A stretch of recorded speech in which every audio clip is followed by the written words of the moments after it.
over my dead body, that I leave white for your father.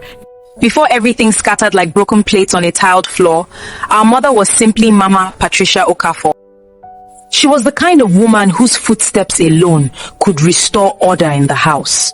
Her wrapper was always tied firmly around her waist, faded from years of washing, and her headscarf neatly knotted behind her ears. At 55, Mama still carried quiet authority. Nobody joked with her, not even Papa. Mr. Douglas Okafor was 65, strong-willed, loud, and proud. They had been married for 35 years, long enough for arguments to sound like routine, long enough for silence to become a language. They raised 4 children, and I, Amaka, the last born, was the observer, the one who noticed what others ignored. So when Mama traveled to the United States for Umugwo, nobody suspected anything strange. It was our elder sister Ngozi's first child. Mama packed dried ugu, ogbono, pepper, and enough advice to last a lifetime. Papa even bragged to his friends, "My wife is going abroad to teach them how we raise children properly." We waved her goodbye, unaware that we were waving at a version of her that would never return. Mama stayed in the United States for 3 months. When she came back, she looked different, not loudly different, not suddenly transformed, just subtle changes that slowly unsettled us. She laughed more. She spoke softly, choosing her words like someone newly aware of their power. When Papa raised his voice, she didn't shout back. She paused. Hey, Douglas, this kind of talk is not healthy. I don't like the way you speak to me. We thought it was jet lag. Papa thought it was pride. Then one evening, Mama called a family meeting. That alone was strange. Mama never called meetings. Papa did. But that evening, she sat upright on the couch, hands folded on her lap, eyes steady. "I have something important to say," she began. The room went quiet. "I want a divorce." For 2 seconds, nobody reacted. Then my elder brother burst out laughing. "Mama, abeg stop joking." Even Papa chuckled, shaking his head. "Patricia, is this how Americans talk now?" But Mama didn't laugh. Her face remained calm, too calm. "I am serious," she said. That was when fear quietly entered the room and sat among us. 2 days later, Mama packed her things, not angrily, not secretly, calmly. She folded her clothes carefully, packed her shoes, picked her handbag. Then she walked out like someone stepping into a life she had already chosen. A week later, we heard where she had gone. A very fine apartment, expensive, the kind people admire only from outside. Everything smelled new. Everything looked deliberate. And one question haunted us all. Where did Mama get this kind of money? Nobody in the family gave her anything. Papa didn't ask. That night, he sat in the living room and said coldly, "For 35 years, I did not beg her. I will not start now." That was the moment we understood something terrifying. This was not a normal fight. This was not one of their usual quarrels. Something had changed during that Omogo. Something had crossed borders. And whatever it was strong enough to end a 35-year marriage. Papa refused to bend. Every morning, he woke up early, carried his radio to the parlor, and sat there like a man whose house was still intact.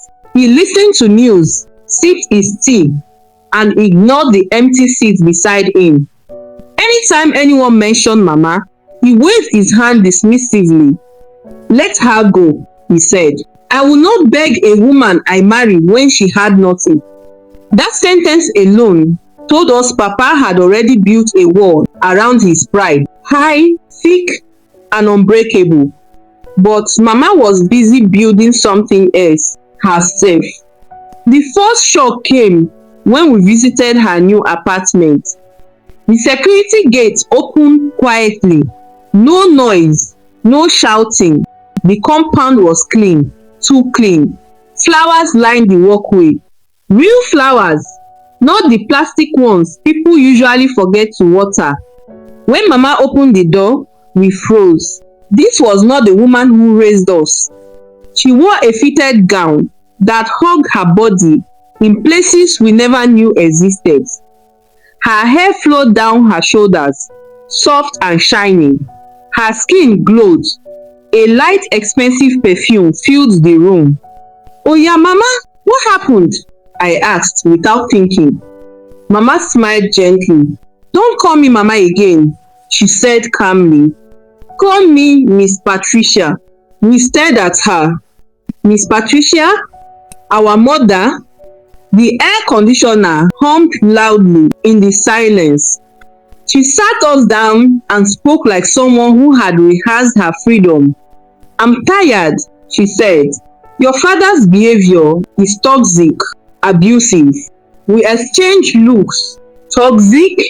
Abusive? Who is teaching Mama all this English? In our minds, we were already laughing. Mama had turned feminist in her old age, but laughter died quickly. After much pressure, Mama finally told us the truth. During her omugwo in the United States, she met Mr. Alex White, a white man, her neighbor's widowed grandfather, a quiet man, a patient man. He listened, she said softly. He didn't shout, he didn't insult me, he didn't make me feel small. They started chatting after she returned to Nigeria. Chats became calls. Calls became gifts. Gifts became support. It was Mr. White who paid for the apartment. We went silent. Mama changed completely after that. The rapper disappeared. The Adu Papa t-shirts retired. Now it was fitted gowns, heels, human hair, designer perfumes, expensive creams. Every small thing became a selfie. Every selfie became a WhatsApp status. Breakfast selfie, mirror selfie, good morning selfie. It was embarrassing. This was our mother. While all this was happening, we were still begging Papa, "Papa, please save your marriage." He listened with folded arms. Then, without warning, he went to the village. 2 weeks later, he returned with a 17-year-old girl named Zainab. She barely raised her eyes. She looked confused, scared, and completely out of place. Papa stood beside her proudly. "Meet your new mother," he announced. We looked at Zainab. We looked at Papa. Something felt wrong, heavy. We, the children, became spectators in a story we could no longer control. They say pride walks ahead while consequences take their time. Papa learned this the hard way. At first, everything looked fine, at least on the surface. Papa walked around the house like a victorious man. His shoulders were always squared. His voice carried authority. Zainab followed him quietly, her head always bowed. Neighbors whispered, but Papa ignored them. "A man must show authority," he said proudly. "This one knows how to behave." But authority does not equal peace. 2 weeks after Papa married Zainab, Mama traveled on her own. No announcement, no argument, no farewell. The moment Papa heard, his reaction was swift and cold. He sent his younger brother to the village to officially return Mama's bride price. Marriage is finished, he said. Mama didn't even blink. Instead, her WhatsApp came alive. Pictures of her and Mr. White riding trains. Pictures of dates. Smiles we had never seen before.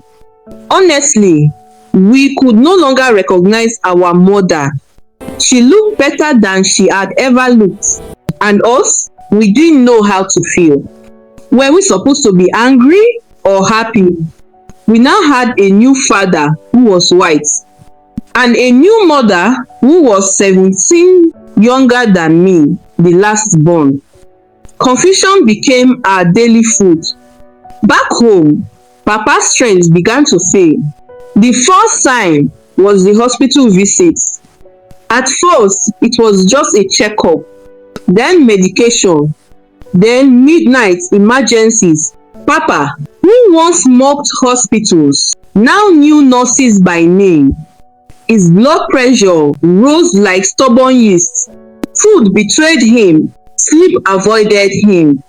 His beloved okpa and cold drinks became enemies. Still, he said nothing. Then one evening, we heard voices from his room, not shouting, pleading. You, this young woman, you want to kill me? Zainab later stood outside the door, restless and frustrated. Papa sat on the bed, drenched in sweat. His shoulders slumped like a man fighting a battle he could no longer win. Days passed. Papa began avoiding home, sitting outside late into the night, pretending to enjoy the breeze. Sometimes we heard him sigh, long, broken sighs. The proud man was tired. 3 months into the marriage, Papa called another family meeting. That alone shocked us. When we gathered, Papa did not sit upright like before. He leaned back heavily, eyes dull, voice weak. I want us to go to the village, he said quietly. We stared at him. For what? We asked. He cleared his throat.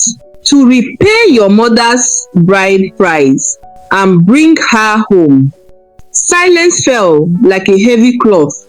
This was the same man who once said, God forbid I beg. We asked questions. Papa, did she poison you? No. Did she cheat? No. So what happened? Papa rubbed his temples and sighed deeply. This girl has too much strength. We froze. She wants to make love all the time, morning, afternoon, and night. I am not a machine. His voice cracked. I have entered hospital more in 3 months than in my entire life. My blood pressure is now permanently high. I can't even enjoy okpa and cook without feeling like I'm dying. That was when we understood. Papa was not defeated by rebellion. He was defeated by reality. We called Mama. She listened quietly. Then she said, Over my dead body, that I leave white for your father. She would not leave white for our father. And just like that, the truth settled heavily on all of us. Choices had been made. Time had passed. Love had moved on. And pride, once loud and confident, was now sitting quietly, counting its losses. The weeks leading to January 10th were the longest weeks of our lives. Our house felt divided, not by walls, but by silence. Papa barely spoke to us anymore. He sat alone most evenings, staring into space, his radio untouched. The man who once ruled the house with confidence now moved carefully, like someone afraid of his own shadow. Zainab had returned to the village quietly. No drama, no confrontation, just another chapter closed without applause. Papa was alone again. Mama, on the other hand, was alive. Every time she called from abroad, her voice sounded lighter. There was laughter in it. Not forced laughter, but the kind that comes from peace. She talked about wedding plans, simple plans, a small ceremony, close friends, a quiet celebration of a love she never believed she deserved. Please come to my wedding. I don't want to stand alone at the altar that day. Please. Then Papa heard. That night, his voice thundered through the house. If any of you attend that wedding, remain there. Don't bother coming back home. No shouting, no insults, just finality. We didn't sleep that night. On Valentine's Day morning, we stood at the crossroads of loyalty and truth. Papa sat in the living room, dressed in his old kaftan, eyes fixed on the wall. Mama sent a message. I'm getting ready. We looked at each other. 4 children raised by sacrifice, discipline, and understood something painful. Our parents were no longer husband and wife. They were 2 adults living with the consequences of their choices. Mama sent pictures later that day. She wore white, not loud, not dramatic, simple, elegant, peaceful. Mr. Alex White stood beside her, holding her hand gently, like something precious. There was no extravagance, just happiness. Papa didn't look at the pictures. He only sighed. That evening, something unexpected happened. Papa spoke, not as a commander, not as a proud man, but as a tired human being. You asked me once what went wrong in my marriage, he said quietly. Tonight, I will tell you. We listened. Your mother endured many things in my hands, he began. She wasn't the woman I wanted to marry. Our hearts tightened. There was a girl I loved when I was in university, he continued. We dated for more than 5 years. During her NYSC, she left me and married a richer man. His voice was bitter even now. That breakup destroyed me. I felt humiliated. So to spite her, I married your mother. Because people admired her. I wanted my ex to hear that I had moved on. He paused. But after the marriage, I realized something terrible. He swallowed hard. I never loved her. And because of that, Papa said, his voice shaking, I became wicked. He confessed everything. I never tried to make her happy. Anytime she complained, I did the opposite. I insulted her. I belittled her. I insulted her family because they were poor. We sat frozen. I never allowed her to enjoy my money. She begged me just to buy clothes for herself. All the money I worked for, I either spent it on you children or I kept it for myself. Then came the confession that broke us completely. She started small businesses. That was how she fed this family. His eyes filled with tears, and I made sure those businesses failed. My aim was for her to be frustrated enough to leave or to die so I could be free. His voice broke. I didn't care. He wiped his face slowly. But now that it has finally happened, after all these years, now that she has left, I realized the truth. He looked at us. I loved your mother. He laughed bitterly. I loved her, but I destroyed her. Then he whispered, if you can help me, beg her, please. But we all knew it was too late. Mama was already married, already healed, already cherished. A man was spoiling her with love, care, gifts, everything she had been denied. She was already abroad. There was nothing we could do. Today, Mama is Mrs. Patricia White.